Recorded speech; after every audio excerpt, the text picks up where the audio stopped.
ఈ program Joyce Meyer ministries partners మరియు friends ద్వారా స్పాన్సర్ చేయబడింది. మీరు పరిగెత్తడమే కాదు, కూర్చుని ఉన్నారు, నిల్చుని ఉంటారు, నడుస్తూ ఉంటారు. మీరు నిశ్చయించుకున్నారు వదిలివేయకూడదని, ఎన్నటికీ వదిలిపెట్టమని. మీరు ఒక పరుగుని ఆరంభించడమే కాదు, కానీ ఒక పరుగును పరిగెత్తబోతున్నారు, గెలవబోతున్నారు, మీ పరుగుని ముగించబోతున్నారు.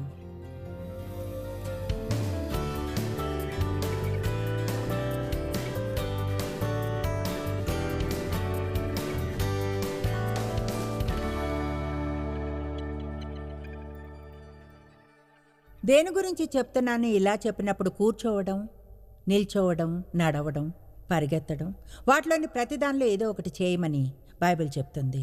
ఇప్పుడు ఎక్కువగా ప్రజలు రక్షణ పొందాలని అనుకుంటారు. తమ పరుగుని పరిగెత్తాలని. నా పరిచయం ఏమిటి? ఏం చేయగలను? నాకు ప్రమోషన్ కావాలి, ఇంకా ఎక్కువ డబ్బు కావాలి, ఏదైనా గొప్పది చేయాలనుంది. నా పరిచయం ఏమిటి? నా పిలుపు ఏమిటి? ఆ విధంగా అది పనిచేయదు. ఒక బేబీ గురించి ఆలోచించండి. పిల్లలు మంచం మీద పడుకుని ఉంటారు. ఒకసారి సడన్గా ఎగిరి గదిలో పరిగెత్తడం మొదలుపెట్టరు. ఇప్పుడు నాతో కలిసి ఆలోచించండి. ముందుగా వాళ్ళు నేర్చుకునేది ఎలా కూర్చోవాలన్నది. బైబిల్ క్రీస్తుతో పరలోకములో కూర్చోవడం గురించి చెప్తుంది. బైబిల్ బోధిస్తుంది యేసు తండ్రి కుడి పార్శ్వమున కూర్చుని ఉన్నాడని. పరలోకంలో నిల్చుని ఉండడం గురించి చెప్పదు, ఎప్పుడు ఆయన కూర్చుని ఉన్నాడని చెప్తుంది. సింహాసనం మీద కూర్చుని ఉన్నాడని. మనం పరలోకంలో క్రీస్తు యేసుతో పాటు కూర్చుని ఉన్నాం. కూర్చుని ఉండడం అంటే దేవుని విశ్రాంతిలోనికి ప్రవేశించడం గురించే. ఒకటి చెప్తాను, మీరు ఒక పరుగును పరిగెత్తడానికి ట్రై చేయరు ఒకవేళ దేవుని విశ్రాంతిలోనికి ఎలా ప్రవేశించాలో తెలియకుంటే. ఎందుకంటే కొన్ని విషయాలు జరుగుతాయి, మీకు మరింత బాధ్యత వస్తుంది, మరిన్ని బాణాలు విసరబడతాయి, మరిన్ని దుష్టదాడులు. ఇక ఆ క్రమంలో దేవుణ్ణి ఎలా నమ్మాలో తెలుసుకోవాలి. ఆయన విశ్రాంతిలోనికి వెళ్ళడం, లేకుంటే మీరు ఎన్నటికీ చేయలేరు. నరాల బ్రేక్ డౌన్ కాకుండా వారానికి 3 సార్లు. ప్రజలకు ప్రమోషన్ కావాలి, అయితే అది వచ్చినప్పుడు మరింత ఎక్కువ బాధ్యత వస్తుంది, కనుక దానికి మరింత సమయం పడుతుంది. నిజాయితీగా క్రీస్తులో ఎలా కూర్చుని ఉండాలో తెలుసుకోవడానికి. దాని అర్థం మీ పిల్లలు సమస్యలో ఉన్నప్పుడు మీరు ఇంకా కూర్చునే ఉంటారు.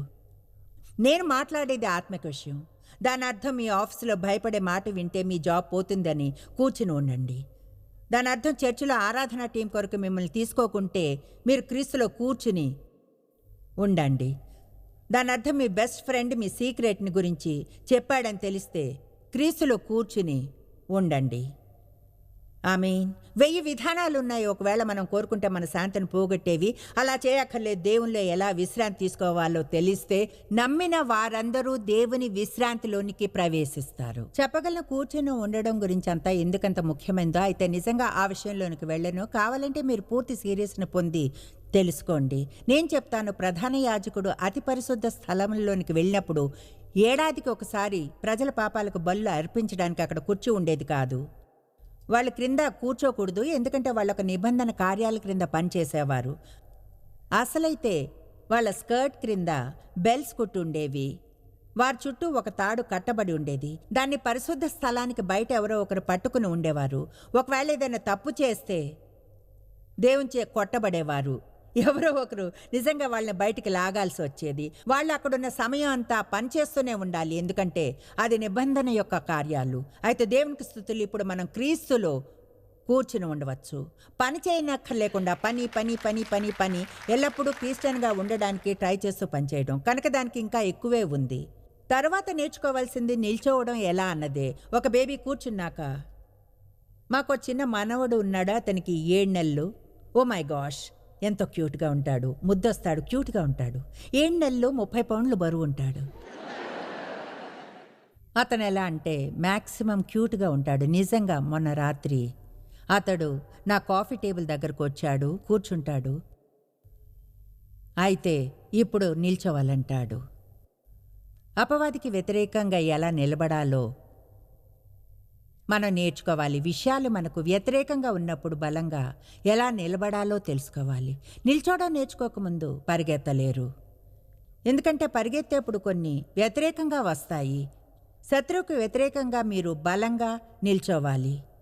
ఆ తర్వాత ఎలా నడవాలో నేర్చుకోవాలి. పరిగెత్తడానికి ముందు ఎలా నడవాలో నేర్చుకోవాలి. దేవునితో మనం నడుస్తాం, ప్రేమలో నడుస్తాం, ఆత్మలో నడుస్తాము, వాక్యంలో నడుస్తాం. నడకంతా ఒక అడుగుని గురించే. సోమ, మంగళ, బుధ, గురు, శుక్ర, శని అంట్లు, పచారీ కొట్టు, ఇంటిని క్లీన్ చేయడం, ఆఫీస్కి వెళ్ళడం, సోమ, మంగళ, ఆదివారం నాడు చర్చికి, సోమ, మంగళ. దీన్ని ఎలా చేయాలని నేర్చుకోవడమే దైనందిక జీవితంలో దేవునితో నడవడానికి. ఇక చివరిగా మీ పరుగుని పరిగెత్తడానికి దేవుడు విడుదల చేస్తాడు. ఈరోజు గెలవడానికి పరుగుని ఎలా పరిగెత్తాలన్నది గురించి చెప్పుకుందాం. మీ పరుగుని ఎలా పరిగెత్తాలన్నదే కాదు, కానీ దాన్ని ఎలా ముగించాలి అన్నది కూడా. హెబ్రీ 12:1 ఇంత గొప్ప సాక్షి సమూహము మేఘము వలె మనల్ని ఆవరించి ఉన్నందున సత్యానికి సాక్ష్యాన్ని మనం కొన్ని తీవ్రమైన మాటలను వింటాం. మనం కూడా ప్రతి భారమును, అనవసరమైన భారాన్ని సులువుగా చిక్కులబెట్టు పాపముని విడిచిపెట్టి తెలివిగా చిక్కులను తెస్తుందో పరిగెత్తుదము. చెప్పండి, పరిగెత్తుదము. విశ్వాసమునకు కర్తయు దాన్ని కొనసాగించువాడునైన యేసు వైపు చూచూచూ మన ఎదుట ఉంచబడిన పందెములో ఓపికతో పరిగెత్తుదుము. అందరం పరిగెత్తడానికో పరుగు ఉంటుంది. నాదేమిటి అన్నదానికి అది తప్పనిసరి. ప్రతి పరుగు పరిచర్య పదవి పరుగే కాదు. అందరికీ ఒక పరుగు ఉంటుంది. మీ పరుగు నలుగురు గొప్ప అద్భుతమైన పిల్లలను పెంచడమేమో, నాకు తెలియదు. తర్వాత మీ పరుగు ఇంటిని శుభ్రం చేయడమేమో, గ్యారేజ్ని క్లీన్ చేయడమో నాకు తెలియదు. అయితే మనందరికీ దేవుని నుంచి ఒక పని ఇవ్వబడింది. దాన్ని చేయడానికి ఎలా ఫోకస్ చేయాలో మనం తెలుసుకోవాలి. చెప్తున్నాను, ప్రజలను దృష్టి మరల్చడంలో అపవాది గొప్ప ఎక్స్పర్ట్, వారిని పట్టుకోవడంలో. చెప్పేది వినండి. దేని గురించైనా ఏమైనా చేయడానికి ట్రై చేస్తుంటే దాని గురించి ఏమీ చేయలేరు. చెప్పింది విన్నారా? విషయాలను ట్రై చేయాలనుకోవడం దేవుడు మాత్రమే చేయగలివి, మీరు చేయలేరు. అయితే ఈ లోపల మనం పరుగుని పరిగెత్తుతూ ఉంటాం. ఒకవేళ కూర్చుని ఎలా ఉండాలో తెలిస్తే, ఎలా నిల్చోవాలో, మన నడకను ఎలా నడుస్తుండాలో గుర్తుంచుకోండి. కేవలం పరిగెత్తలేరు. మీరు కూర్చోవాలి, మీరు నిల్చోవాలి, మీరు నడవాలి, ఆ తర్వాత పరిగెత్తాలి. ప్రత్యేకంగా ఈ బోధ నాకెంతో ఇష్టం. ఎందుకంటే ఇదేదో మనకు చూపించడానికి ఇదో మంచి విధానం. ఏమనంటే కొన్ని గొప్ప పనులు చేయడానికి ఇన్వాల్వ్ అయ్యే ముందు వేరేవి కొన్ని తెలుసుకోవాలి అని. ముందు మన జీవితంలో ఒక పునాది ఉండాలి. 1 పేతురు 5:8-9 ఈ నిజం నాకు ఇష్టం. కిరీటాన్ని ధరించడానికి 20 ఏళ్ల ముందే దావీదు రాజుగా అభిషేకించబడ్డాడన్నది.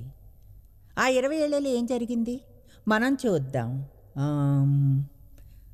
గొల్యాత్తో పోట్లాట, దుష్టరాజు నుంచి కొన్నేళ్లు దాక్కోవడం, ప్రతిరోజు అతన్ని చంపాలని ప్రయత్నించే వారి నుంచి శత్రువులతో ఎలా డీల్ చేయాలో నేర్చుకోవడం, దేవుడు మీకోసం విడిగా ఉంచిన కిరీటాన్ని ధరించలేరు. విజయపు కిరీటాన్ని ఒకవేళ శత్రువుకి వ్యతిరేకంగా ఎలా నిల్చోవాలో తెలియకుంటే. ఆమేన్. ఓకే, 1 పేతురు 5:8-9 నిబ్బరమైన బుద్ధి గలవారై మెలకువగా ఉండుడి. మీ విరోధి శత్రువు అయిన అపవాది గర్జించు ఆకలిగొని ఉన్న సింహం వలె ఎవరిని మృంగుదనా అని వెదుకుచూ తిరుగుచూ ఉన్నాడు. చెప్పండి, అది నేను మాత్రం కాను. వాణ్ణి ఎదిరించుడి. విశ్వాసమునందు స్థిరులై అతను కనిపించగానే వేరుని స్థిరపడి బలంగా కదలకుండా తీర్మానించుకుని వాణ్ణి ఎదిరించుడి. లోకమందున్న మీ సహోదరులు యందు విశ్వాసమందు స్థిరులై వాణ్ణి ఎదిరించుడి. ఒక విషయం చెప్పనా, మీరొక్కరే కాదు విషయాల నుంచి వెళుతుంది. ప్రజలు విచారంగా కనిపించినంత మాత్రాన దాని అర్థం వాళ్ళకి సమస్య లేవని కాదు. చెప్పాలంటే ప్రభువులో ఎంతగా పరిణతి చెందితే అంత తక్కువగా మీరు అనిపించే బాధను తెలుపుతారు. అనుభవిస్తున్నప్పుడు అసలైతే పరిణతి చెందిన వారు ఇతరులకు పరిచర్య చేయగలరు. వాళ్ళు ఎంతో బాధపడుతున్నా దానికి సహించలేమని అనుకున్నా కూడా. అలాంటి వారికి అసలు తెలియదు కూడా దేని నుంచి వెళ్తున్నారు. మనం ఇంకా క్రైస్తత్వపు మంచం మీదున్న స్థితిలోనే ఉన్నాం. సమస్య వచ్చిన ప్రతిసారి ప్రపంచంలోని ప్రతి ఒక్కటి ఇప్పుడు ఆగిపోవాలి. ఈ వారం చర్చికి వెళ్ళలేను ఎందుకంటే అప్సెట్ అయ్యున్నా. గత వారం ఆఫీస్లో వస్తుందనుకున్న ప్రమోషన్ రాలేదు. నర్సరీలో పనిచేసే నా కమిట్మెంట్ను ఉంచుకోలేను. నా ఫ్రెండ్ మీద కోపం కనుక ఇప్పుడు ఇంటి దగ్గరే ఉండాలి, వారాంతంలో కోపంగా ఉంది. ఈ రోజంతా ఆనందించలేను డేవ్, ఫుట్బాల్ చూస్తున్నందున, నాపై గమనం ఉంచినందున నాకిప్పుడు కోపం వస్తుంది. రోజంతా బాత్రూంలో ఏడుస్తాను, ఇంటిని క్లీన్ చేయడం, తలుపులన్నీ లాగివేయడం, పిచ్చి పట్టిన దానిలా తిరగడం. హోమ్ బైబిల్ స్టడీస్ని 5 ఏళ్ళు బోధించాను. 2.5 ఏళ్ళు 25 మందికి పరిచర్య చేశాను. తర్వాత మరో 25 మంది వచ్చారు మరొక బైబిల్ స్టడీస్లో. కనుక 5 ఏళ్ళు 5 రోజులు లేక 5 వారాలు కాదు, 5 సంవత్సరాలు అలా చేస్తే నాకు జీతం రాలేదు. ఆ పని చేయడం అంటే ఫుల్ టైం జాబే. నా రాబడి పూర్తిగా తగ్గిపోయింది. నాకు అర్థం కాలేదు ఎందుకని పెద్ద త్యాగాలను చేస్తున్నానో. అది పనిచేసినట్లు కనిపించలేదు. పరిగెత్తడానికి ట్రై చేశాను. నాకు పెద్దవి కావాలి, మరిన్ని అవకాశాలు, ఇలాంటి పనులన్నీ చేయాలనిపించేది. అయితే అప్పటికింకా క్రీస్తులో ఎలా కూర్చుని ఉండాలో తెలుసుకోలేదు, ఎలా విశ్రాంతిని పొందాలో, శత్రువుకి వ్యతిరేకంగా ఎలా నిల్చోవాలో నాకు తెలియదు. సమస్య ఉన్నా దాని గురించి ముక్కుతూ ఉండకూడదని. ఖచ్చితంగా నేను ప్రేమలో నడవడం లేదు. అయితే పరుగున పరిగెత్తాలనుకున్నాను. ఎవరైనా ఈరోజు చెప్పేది వింటున్నారా?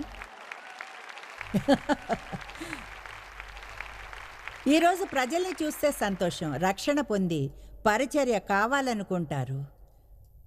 మనం ముందుగా చేయవలసిందే రక్షణ పొంది కామన్ సెన్స్ని తెచ్చుకోవడమే. మనం చేయగల హీనమైంది కొత్తగా ధర్మం మారిన వారిని నాయకత్వపు పబ్లిక్ హోదాలకు ప్రమోట్ చేయడం. మనం చేసేదంతా వారిని బాధ పెట్టడానికి అడుగుతున్నాం. ఎఫ్సి 6:12 ఏలైనగా మనం పోరాడున్నది శరీరాలతో కాదు, కేవలం శారీరకంగా వ్యతిరేకమైన వారితోనే పోరాడడం లేదు, కానీ ప్రధానులతోనూ అధికారులతోనూ ప్రస్తుత అంధకార సంబంధులకు లోకనాథులతోనూ ఆకాశ మండలమందున్న దురాత్మల సమూహములతోనూ సూపర్ న్యాచురల్ పోరాడుచున్నాము.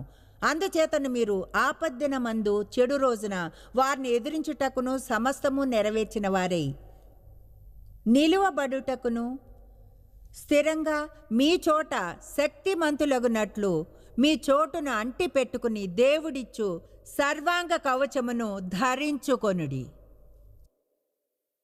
అంటే పరుగున పరిగెత్తే ప్రయత్నంలో ఆ పాయింట్కి చేరుకున్న మనం చేస్తున్నది చేసే చోటుకి. అసలైతే నిజం తెలుసుకోవాలంటే ఇది చెప్పినప్పుడు మిమ్మల్ని నిరుత్సాహపరచడం లేదు. అయితే ఎంతగా మీరు ప్రమోట్ అయితే అంత ఎక్కువగా మీకు వ్యతిరేకంగా వస్తుంటాయి.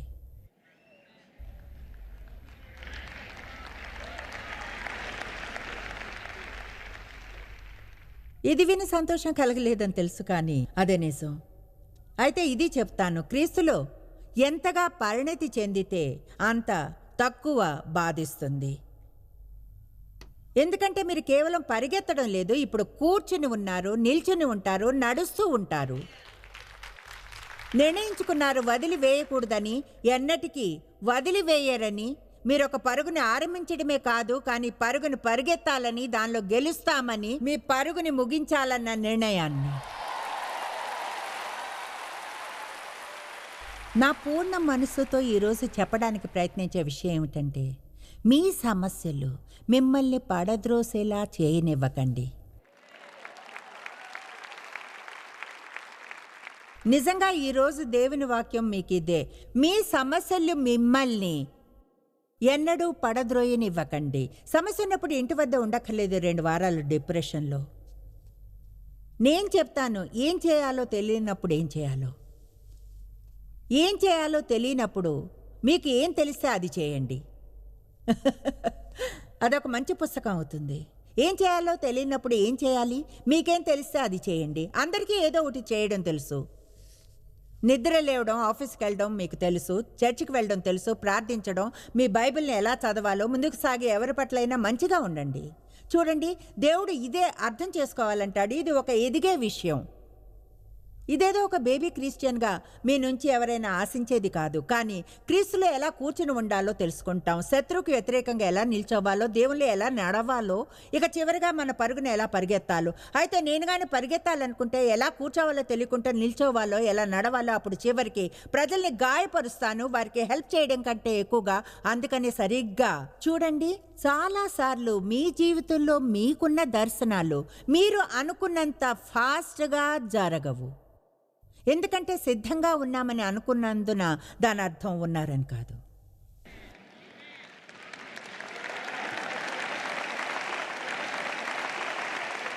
కనుక ఈ లోపల ఏం చేయాలంటే దేవుడు మనల్ని ఏం చేయమంటున్నాడని నమ్ముతామో దాన్ని చేయడమే. నన్ను నమ్మండి, సిద్ధంగా ఉన్నప్పుడు పరిగెత్తే సమయం వస్తే పరిగెత్తుతారు. ఇప్పుడు గత ఏడాది కొంచెం టైం తీసుకున్నాను. అసలైతే 8 వారాలు చిన్న విషయాల రికార్డ్ ఒకటి నేను చేశాను. అంటే నాకు జరిగినవి నా శాంతిని దొంగిలించడానికి తప్ప వేరేమీ చేయలేని శత్రువు చేత ఏర్పరచబడినవి. ఇప్పుడు ఆ 8 వారాల్లో ఒక పుస్తకం రాయడానికి ట్రై చేశా. టీవీ, ఇంకా కొన్ని సభలు. అవి చేసేప్పుడు అతిశయింపకుండా ఉండేట్లు చూసుకుంటాను. నాకెంతో బాగుంటుంది. పరిస్థితులన్నీ గొప్పగా ఉంటే, శరీరంలో ఏ బాధ లేకుండా, ప్రతి ఒక్కటి కూడా అంటే మంచిగా ఉంటే. నిన్న మీరు ఉన్నారో లేదో తెలియదు ఇక్కడ. అయితే 12 వారాల క్రితం గత సోమవారం నాడు చెప్పాను, నా హిప్ని పూర్తిగా రీప్లేస్ చేయించాను. కనుక ఇక్కడ దేవుని దయ వలన 3 నెలల తర్వాత పుల్పెట్ మీదకి వచ్చాను. కాలు నొప్పిగా ఉందా? లేదు, బాగానే ఉన్నాను. అయితే ఇంటికి వెళ్ళినప్పుడు స్టిఫ్గా ఉంటుంది. నిన్న రాత్రి వెళ్ళినప్పుడు ఉంది, ఈ ఉదయం అలానే ఉంది, రాత్రికి ఉంటుంది.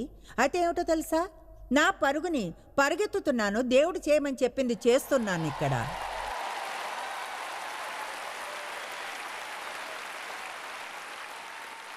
మీకు విషయం చెప్తాను. జీవితం అంతా దేవునితో పాటు వెళ్ళాలనుకుంటే కొంచెం ధైర్యం తెచ్చుకోవడం మంచిది. అంటే నేను స్పష్టంగా సింపుల్గా చెప్పగలిగింది అంతే. అంటే మనకు ధైర్యం ఉండాలి, తీర్మానించుకుని ఉండాలి. నేను ముక్కుతూ ములుగుతూ సున్నం వేసిన క్రిస్టియన్గా ఉండను. నేను దేవునితోనే అంతటా వెళతాను. నేను కానీ క్రిస్టియన్గా ఉంటే అసలైన దానిగా ఉంటాను. దేవుని కోసం బలంగా నిలబడతాను, ఇతరులకు హెల్ప్ చేస్తాను. నేను ఇక్కడుంది ఇతరులకు హెల్ప్ చేయడానికే. మీరు ఆశ్చర్యపోతారు, మీ నాయకుల్లో కొంతమంది మీకు పరిచయం చేస్తుండగా అనుభవించిన కొన్ని విషయాలు మీకు తెలిస్తే మీకు అసలు క్లూ కూడా ఉండదు ఏమో అనుభవిస్తున్నారో. కనుక ముందుగా నేను ఒక 2 వచనాలను చదువుతాను, తర్వాత నాకు జరిగిన కొన్నిటిని చెప్తాను. 2 తిమోతి 4వ అధ్యాయం 7-8 వచనాలు. నిజంగా ఎన్నో ఏళ్ళు యోయో క్రిస్టియన్గా గడిపాను. నా పరిస్థితులు బాగుంటే బాగుండడం, కృంగిపోతే కృంగిపోవడం, పైకి క్రిందకు పైకి క్రిందకు. దాంతో బాగా అలసిపోయినప్పుడు మీ జీవితంలో స్థిరత్వాన్ని కోరుకుంటారు. నేను మంచి పోరాటాన్ని పోరాడాను, విలువైన గౌరవప్రదమైన మంచి పోరాటాన్ని. చెప్పండి, పోరాడాను. నా పరుగు కడ ముట్టించితిని, విశ్వాసము కాపాడుకొంటిని, స్థిరంగా అంటిపెట్టుకుని. ఇక మీదట నా కొరకు నీతి కిరీటము ఉంచబడి ఉన్నది. దేవునితో నీతిగా ఉండి మంచినే చేసినందున ఆ దినమందు నీతిగల న్యాయాధిపతి అయిన ప్రభువు అది నాకు మాత్రమే కాకుండా తన ప్రత్యక్షతను ఆపేక్షించు వారికందరికీ అనుగ్రహించును. మీకు విషయం చెప్పనా, యేసు తిరిగి వస్తున్నాడు.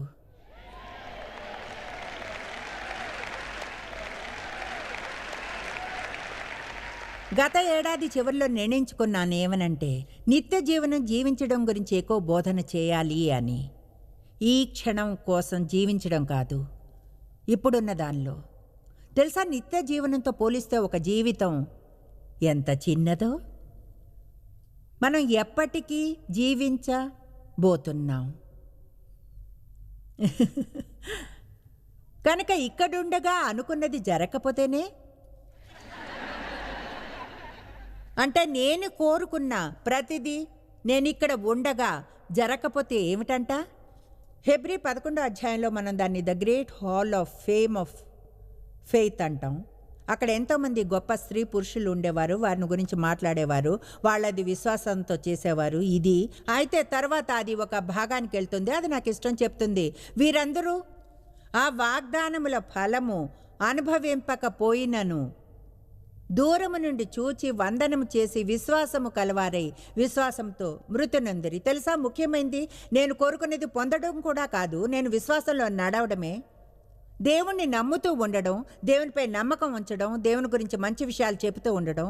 తెలుసా, అది మన గురించి కాదు.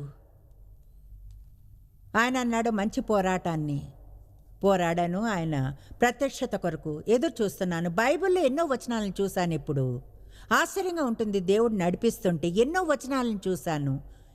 ఇది చేయడానికి ప్రోత్సహించబడ్డం, ఎందుకంటే ప్రభు త్వరలో వస్తున్నాడు, లేదా ఆయన త్వరలో వస్తున్నాడు కనుక చేయండి.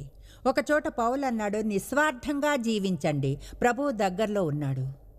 అందువల్ల మనం బూరధ్వని వినేంత వరకు వెయిట్ చేయకూడదు, అప్పుడు సిద్ధపడాలనుకోకుండా సిద్ధంగా ఉండి జీవించాలి. అంటే అర్థం, జీవితంలోని ప్రతిరోజు పూర్ణ మనస్సుతో దేవుడిని వెంటాడాలి. సరే, 22వ వచనంతో ఆరంభిద్దాం. పౌలు చెప్తున్నాడు, ఇదిగో నేనిప్పుడు ఆత్మయందు పరిశుద్ధాత్మ బంధింపబడిన వాడినై యెరూషలేమునకు వెళ్ళుచున్నాను. అక్కడ నాకు ఏమేమి సంభవించునో తెలియదు, కానీ బంధకములను శ్రమలను నా కొరకు కాచుకొని ఉన్నవని పరిశుద్ధాత్మ ప్రతి పట్టణములోనూ నాకు సాక్ష్యమిచ్చుచున్నాడని తెలియను. చూడండి, అది చెప్పడం నాకు అసహ్యం. అయితే ఈనాడు ఇలాంటి కావలసినంత మంది బలమైన క్రైస్తవులు ఉన్నారు. ఇలా అనేవారు, నాకు అనవసరం, నాకేం జరిగినా దేవుడు వెళ్ళు అంటే వెళ్తున్నాను. చూడండి, మనం ఇంకా బలంగా ఉండాలనుకుంటాను. మరింత తీర్మానంతో మన పరుగుని ముగిస్తామని, వదిలిపెట్టి వెళ్ళిపోమని. పౌలన్నాడు, పరిశుద్ధాత్మ నన్ను వివసుడిని చేశాడు, నేను వెళ్ళి ఇది చేసేలా. అయితే ఇవేమీ నన్ను కదిలించలేదు. నాకు ఇది ఇష్టం. అయితే దేవుని కృపా సువార్తను గూర్చి సాక్ష్యమిచ్చుట యందు నా పరుగును నేను ప్రభువైన యేసు వలన పొందిన పరిచర్యను తుదముట్టింపవలెనని నా ప్రాణమును నాకెంత మాత్రమును ప్రియమైనదిగా ఎంచుకొనటలేదు. ఇదిగో, దేవుని రాజ్యమును గూర్చి ప్రకటించుచు నేను మీ మధ్యను సంచరించుచుంటిని. మీలో ఎవరినూ ఇక మీదట నా ముఖము చూడరని నాకు ఇప్పుడు తెలియను. పౌలుకి తెలుసు అతను చనిపోతున్నాడని. అయితే అన్నాడు, నా పరుగుని తుదముట్టిస్తాను, నేను చేయవలసిందంతా చేస్తూనే ఉంటాను నా తుది శ్వాస వరకు. ఇప్పుడు చిన్న చిన్న విషయాలు మనల్ని బోధ చేయకూడదని అనుకుంటాడు దేవుడు, అప్సెట్ చేయకూడదని. పౌలు కొన్ని ఆసక్తికరమైన విషయాలు చెప్పాడు. 1 కొరింథీ 7లో, మీరు పెళ్ళయ్యుంటే మంచిదే, కానీ కాకుంటే చేసుకోవాలని అనుకోకండి. చేసుకుంటే చేసుకున్నప్పుడు డీల్ చేయాల్సిన అవసరం లేని సమస్యలతో డీల్ చేయాల్సి వస్తుంది. అంటే చెప్పాలంటే ఫన్నీగా ఉంది. మీరు తప్పక అంటే అక్కడికి వెళ్ళడానికి టైం తీసుకోను, వేరే కొన్ని చోట్లకి వెళ్ళాలి. అది ఎలా అంటే పౌలు అన్నాడు, తెలుసా, అంటే అందులో ఎలాంటి తప్పు లేదు, కానీ ప్లీజ్ అర్థం చేసుకోండి, భార్యను కానీ భర్తను కానీ పొందితే డీల్ చేయని అవసరం లేని వాటితో డీల్ చేయాల్సి ఉంటుంది. పౌలు వైఖరి ప్రభు వస్తున్నాడు అన్నదే, అంటే యేసు వస్తున్నాడు అనుకున్నాడు కొన్ని రోజుల్లోనే. అందువలన అతను ఆ విధంగా ఫీల్ అయితే ఇప్పుడు మనం ఎలా ప్రవర్తించాలి? ఆయన ఎప్పుడు వస్తాడో సరిగ్గా నాకు తెలియదు, కానీ గతంలో కంటే త్వరలోనే అని తెలుసు. గడిచే ప్రతిరోజు నాకు తెలుసు అది ఒక రోజు కంటే ముందుగా అవుతుందని. మనం ఇక్కడ కూర్చున్నంత ఖచ్చితంగా బూరధ్వని వినపడుతుంది. ఆకాశాన్ని చీల్చుకుని వస్తాడు, సమాధుల్లోంచి మృతి చెందిన వారు లేపబడతారు, మనం గాల్లోకి లేపబడి అందరం ఆయన్ని కలవబోతున్నాం. హల్లెలూయా! అప్పుడే మీరు వదిలివేయనందుకు సంతోషపడతారు. మీకు గుర్తు చేస్తున్నానంతే, సమస్యలు మిమ్మల్ని పడద్రోస్తాయని మీకు చేయడం తెలిసింది చేస్తూ ఉండండి. దేవుని వాక్యం చెప్పే దాని మీద ఫోకస్ నుంచి విడిచి వెళ్ళిపోకండి. హెబ్రీ 12:1-2 గొప్ప వచనాలు. విశ్వాసమునకు కర్తయు దాన్ని కొనసాగించువాడినైన యేసువైపు చూచుచు మన ఎదుట ఉంచబడిన పందెములో ఓపికతో పరిగెత్తుదము. మీరు ఎన్నడూ తెలుసుకోలేనంతగా జాయిస్ మేర్ మినిస్ట్రీస్లో మీరు మాకెంతో ముఖ్యం. మిమ్మల్ని అభినందిస్తున్నాం. మా ప్రపంచవ్యాప్తపు మినిస్ట్రీ సాధ్యం అయ్యేలా చేసే మా ఫ్రెండ్స్ మరియు పార్ట్నర్స్ కి థ్యాంక్స్. అందరం కలిసి ఆకలిగొన్న వారికి భోజనం పెడుతున్నాం, బీదలకు బట్టలు ఇస్తున్నాం, సువార్తను దేశాలకు చాటుతున్నాం. మమ్మల్ని కాంటాక్ట్ చేయండి లేదా joycemeer.orgని ఈ రోజే విజిట్ చేయండి. మీ ప్రార్థన విన్నపాలను కొరకు అలాగే మరిన్ని సాధనాలను గురించి తెలుసుకోండి. జాయిస్ మేర్ షెడ్యూల్ని చూసి భాగస్వామిలో భాగమవ్వండి, క్రీస్తు ప్రేమను ప్రపంచమంతటా పంచుకోవడానికి.